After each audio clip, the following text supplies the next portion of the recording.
नमस्कार बंधुगण, आज आम एक्सप्लोर करवा बांकी डमपड़ार पाथपुर गाँव में रहस्यमय पांडव बखरा को आउ जानिबा कौन रहस्य रही या भितरे।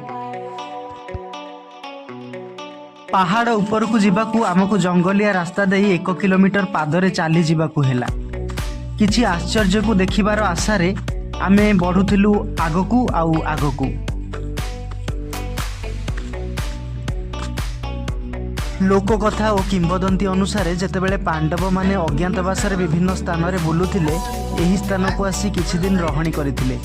ए आश्चर्यजनक गुंफाटी निश्चय भाव में आपन को किछि समय भाबिबाकू बाध्य करदेबो। किछि बाट ऊपर को उठिला परे पहाड़र खोल भितरे आमको घरर बखरा आकृतिर किछि देखिबाकू मिलिथिला। से बखरा भितरे किछि शिलालेख और चित्र चित्रित होइथिबार देखिबाकू मिलिला, जहा अति पुरातन बोली स्पष्ट बारी होतिला। मध्य लागुथिला ए पांडव बखरा जेमिति द्वापर जुगर प्राचीन इतिहासर मुख साक्षी। पहाड़ उपरु तल अंचलर दृश्य अत्यंत चित्ताकर्षक ही थिला।